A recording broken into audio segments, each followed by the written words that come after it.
En 2016, 3 femmes originaires du New Jersey disparaissent en l'espace de 3 mois. Il avait cherché comment fabriquer un poison pour tuer quelqu'un. Et si Tiffany Taylor n'avait pas réussi à garder son sang-froid, elles auraient été 4. Malgré le récit détaillé de Tiffany, les policiers l'ont accusée de mentir. Elle avait même gardé les menottes comme preuve pour les montrer à la police. 2 enquêtes parallèles sont menées et aucun policier ne fait le lien entre elles. Et pendant ce temps, un psychopathe continue de tuer. Il a commis un nombre d'erreurs incalculables. Et il a agi en toute impunité.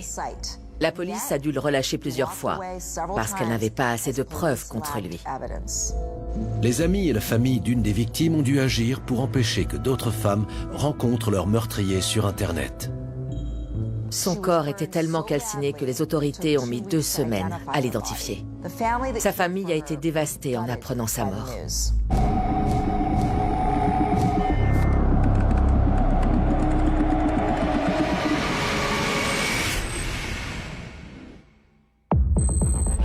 Sarah Butler, 20 ans, étudie à l'université de New Jersey City. Pour Thanksgiving, elle retourne chez ses parents à Montclair, dans le New Jersey. Sarah était la première de sa famille à faire des études supérieures. Ses parents voulaient ce qu'il y a de mieux pour leurs enfants. 20 ans auparavant, ils avaient emménagé à Montclair pour leur offrir une vie meilleure. Sarah, la cadette, est une jeune fille pétillante et enthousiaste. Elle s'investit énormément dans la vie de la communauté. Elle fait partie de la troupe de danse de son lycée et du conservatoire municipal de Montclair. Elle est aussi maître nageuse et garde des enfants. Avec l'argent qu'elle gagne, elle paye ses cours pour apprendre à faire des cocktails avant même d'avoir l'âge légal pour travailler dans un bar. Elle voulait être prête quand elle décrocherait son premier job. Elle avait toute la vie devant elle. Le 20 novembre 2016, elle commence à discuter avec un inconnu en ligne. D'après ses proches, elle avait du mal à se faire des amis à la fac. Alors elle s'est inscrite sur une application pour rencontrer des gens. Télécharger une application pour discuter avec des inconnus quand on est de passage dans une région, c'est très courant. Quelle que soit la durée du séjour et qu'on connaisse le coin ou pas, échanger avec des locaux permet de se sentir plus à l'aise. Au départ, Sarah n'avait pas l'intention de rencontrer cet homme immédiatement. Mais à un moment, leurs sujets de discussion ont radicalement changé. Et elle a été très étonnée quand il lui a proposé 500 $ pour coucher avec elle. Tu veux gagner de l'argent en couchant? Ça dépend. Tu proposes combien? T'as besoin de combien? 500? Attends, t'es pas un tueur en série au moins? Elle a accepté de rencontrer l'héliotroc, avant de changer d'avis et de lui faire faux bon. Finalement, elle l'a retrouvé 2 jours plus tard, le 22 novembre 2016. Elle lui a expliqué qu'elle avait été trop stressée pour le rejoindre. Plus tard, sa famille a affirmé que ça ne lui ressemblait pas du tout d'avoir accepté de coucher pour de l'argent. Sarah ne se prostituait pas. Mais elle n'a pas voulu laisser passer une telle offre. Elle lui a renvoyé un message. Cette fois-ci, elle ne se défilerait pas. Le jeune homme explique à Sarah qu'il est pressé et qu'il doit partir travailler. Elle emprunte le minivan de sa mère pour se rendre au lieu de rencontre en prétextant un rendez-vous avec un ami. Elle promet d'être de retour à 20 h. Le plus terrifiant dans cette histoire, c'est qu'elle a demandé à cet homme « T'es pas un tueur en série au moins ?» C'était sur le ton de la blague. Malheureusement, c'est loin d'être une plaisanterie. L'inconnu avec qui elle discute n'est pas celui qu'il prétend. Sarah s'apprête à rencontrer un homme qui s'est créé des dizaines de comptes pour ne pas avoir à révéler son numéro de téléphone. Ce soir-là, Khalil Wheeler Weaver se dissimule derrière le pseudonyme de l'héliotroc. Il a déjà tué et il s'apprête à recommencer. 2 mois plus tôt, dans le New Jersey, Robin West, une travailleuse du sexe, a disparu au cours d'une nuit avec un client. L'une de ses amies a eu le temps de relever la plaque d'immatriculation de la BMW argentée dans laquelle elle est montée. C'est la dernière fois que Robin West a été vue en vie. L'histoire de Robin West est vraiment triste. Elle avait une santé mentale fragile et à un moment, elle est devenue SDF. Et pour survivre dans la rue, elle s'est mise à faire le trottoir. Des pompiers ont retrouvé son corps dans les ruines d'un incendie que Khalil Weaver est soupçonné d'avoir déclenché. Son corps était tellement calciné que les autorités ont mis 2 semaines à l'identifier. Sa famille a été dévastée en apprenant sa mort. The 13th, I believe it was, 2016, That's when her mom called me. And she said to me, she said, oh, they found Robin. So I said, let's go get her. She said no. They found her body. He was like, Robin's gone. That day, my heart just shattered into pieces. La police possédait de nombreux éléments. Le numéro de plaque d'immatriculation, la marque et le modèle de la voiture qui l'avait emporté, un témoignage et un signalement. Alors pourquoi Khalil n'a-t-il pas été arrêté? En réalité, Khalil Weaver est bien interrogé, et même dans 2 postes de police différents, à Union Township et à Montclair. Mais les preuves contre lui ne sont pas suffisantes. Il est relâché. Malheureusement, la police doit s'appuyer sur des preuves. Et une prostituée aurait pu être avec n'importe qui à n'importe quel moment, sans que personne soit au courant. Il y a un autre détail troublant. Robin a confié son téléphone à une amie qui en avait besoin avant de monter en voiture avec son client. Dans ce genre de situation, un téléphone est une bouée de sauvetage. Sarah Butler devait rencontrer Lilio Trock, avec lequel elle discutait en ligne. Elle a disparu depuis 3 jours. Sa famille est folle d'inquiétude. Bassania, sa sœur, décide de prendre les choses en main. Elle se réunit avec 2 amis de Sarah. Puisque la police ne veut pas les aider, elles vont se débrouiller toutes seules. Le trio, composé de Bassania, Samantha et Lamia, sillonne le nord du New Jersey. Elles finissent par retrouver son minivan, mais aucune trace de la jeune fille. Dans son minivan, les 3 jeunes filles ont découvert un élément qui les a vraiment perturbées et qui confirmait que quelque chose était arrivé à Sarah. À l'intérieur du véhicule, sa sœur et ses amis découvrent des extensions de cheveux de la jeune femme, mais aucune autre trace d'elle. Très inquiètes, elles font part de leur découverte à la police de Montclair. De leur propre initiative, la sœur de Sarah et ses amis, Samantha et Lamia, ont passé plusieurs jours à rassembler des preuves capitales. Ensuite, elles les ont transmises à la police. Les affaires dans lesquelles des femmes adultes choisissent délibérément de disparaître ne sont pas rares. Mais Bassania était intimement convaincue que ce n'était pas le cas de sa sœur. Alors elles ont fouillé son ordinateur à la recherche d'indices. Elle commence par ses emails et ses comptes sur les réseaux sociaux. Lamia connaît tous ses mots de passe. En consultant son historique, elles ont découvert son compte sur Tagged. La dernière personne avec qui elle avait discuté était Lilio Trock. En lisant leurs échanges, elles ont compris que pour retrouver Sarah, elles devaient mettre la main sur cet individu. Ça a dû être terrible pour elles de prendre connaissance de cette discussion alors que leur amie avait disparu depuis plusieurs jours. C'est inimaginable. Ces jeunes filles se sont vraiment démenées pour la retrouver. Samantha a créé un faux compte sur Tagged pour entrer en contact avec Lilio Trock. Elle a liké son profil pour montrer qu'elle avait envie de discuter avec lui. Et elles ont attendu. Mais l'homme ne se manifeste pas. Le lendemain, elles se rendent à nouveau au poste de police de Montclair pour faire part de leur découverte. Quand soudain, Samantha reçoit un message sur son faux compte sur Tagged. Et oui, il provenait de Lilio Trock. Il proposait de la payer pour coucher avec elle, en précisant qu'il devait se dépêcher parce qu'il travaillait ce soir-là. C'était au mot près ce qu'il avait dit à Sarah. Donc c'était bien lui. Depuis les locaux de la police, elles ont répondu au message via le faux profil de Samantha. Une discussion a commencé et tout à coup, son téléphone a sonné. C'était lui, Lilio Trock.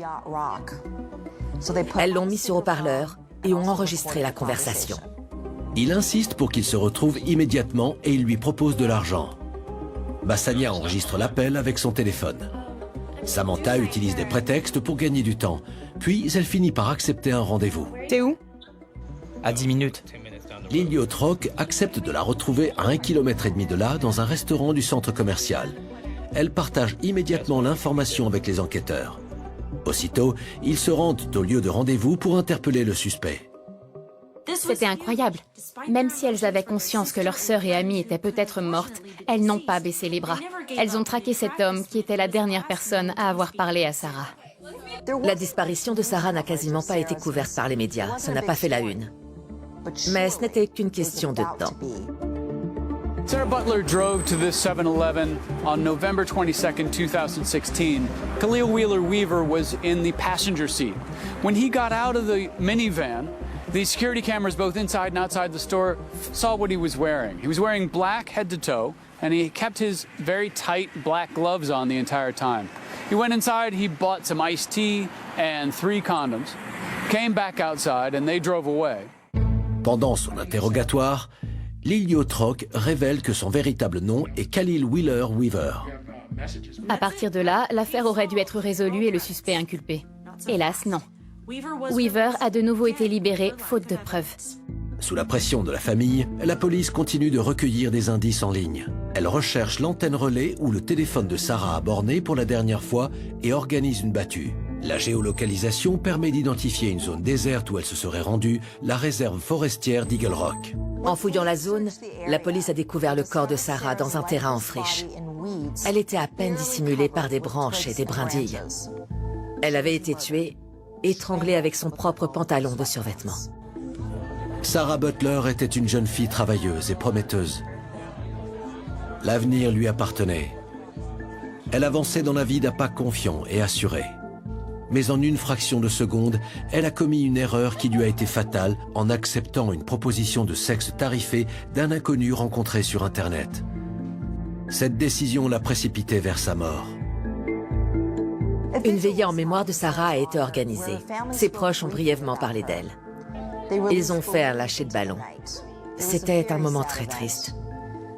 La famille s'est montrée très courageuse face à la mort violente de leur fille de 20 ans.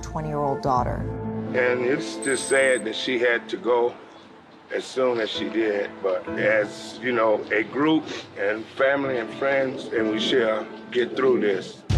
Les policiers obtiennent un mandat de perquisition. Ils fouillent la chambre de Khalil Weaver.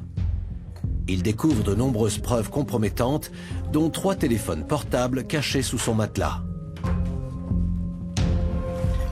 Son historique de recherche sur Internet vient corroborer leurs soupçons. Il avait cherché comment fabriquer un poison pour tuer quelqu'un et quel produit chimique verser sur un chiffon à plaquer sur le visage pour que la personne s'endorme immédiatement. Ce n'était que le début. Au fil des jours, les preuves contre le suspect s'accumulaient. Et ce qu'il découvrait était terrifiant. La police a fait le lien entre lui et d'autres crimes. Les enquêteurs se rendent compte qu'en l'espace de 84 jours, Wheeler Weaver est devenu un tueur en série. Et il ne semblait pas redouter d'être démasqué. Les gens cherchent toujours à comprendre. Pourquoi c'est arrivé? Qu'est-ce qui pousse une personne à commettre un crime?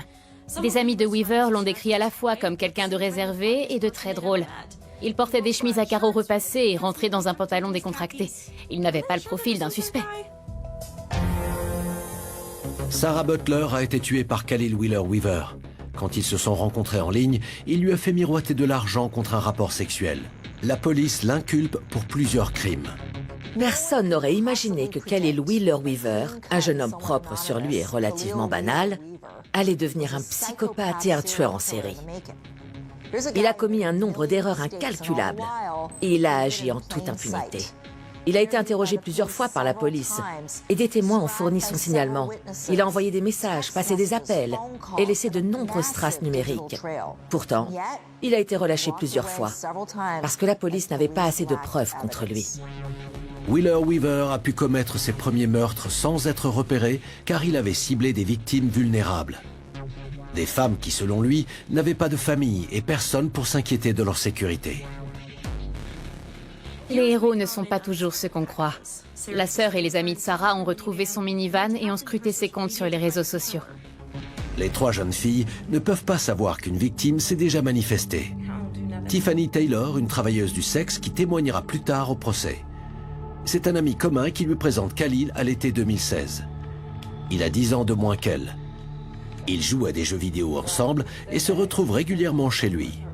Bien qu'il lui ait demandé plusieurs fois, elle a toujours refusé d'avoir des rapports sexuels avec lui. Il l'appelait, lui envoyait sans cesse des messages pour lui demander de passer. Elle a fini par céder, uniquement pour le voler avant de s'enfuir. Tiffany parvient à dérober $200 à Khalil avant de trouver un prétexte pour partir. 6 mois plus tard, elle reçoit plusieurs appels d'un inconnu. Elle finit par accepter de passer chercher cet homme et de l'accompagner dans un motel. La jeune femme n'a aucune idée de l'identité de celui qu'elle doit retrouver. Soudain, elle reçoit un coup à la tête qui l'assomme. Quand elle revient à elle, son agresseur est en train de la violer. Ensuite, il la menotte et elle réalise qu'il s'agit de Khalil Wheeler Weaver. Tiffany a réfléchi très vite pour trouver un moyen de se sortir de ce cauchemar. Jusque-là, c'était un jeune homme ordinaire et sympathique. Que lui était-il arrivé? Il ne s'était jamais montré violent. Quand elle lui a demandé de desserrer ses menottes et qu'il a accepté, elle a compris qu'elle pouvait lui faire entendre raison. Elle l'a supplié de la ramener au motel. Elle a rappelé à Khalil que s'il l'a tuée, l'intégralité de leur conversation se trouvait sur son téléphone dans sa chambre. Cette révélation le fait paniquer. Elle décrit comment elle a réussi à s'en sortir. I broke out of one handcuff because of the way I'm kind of double jointed and flexible, so I was able to slip out of one while we were driving.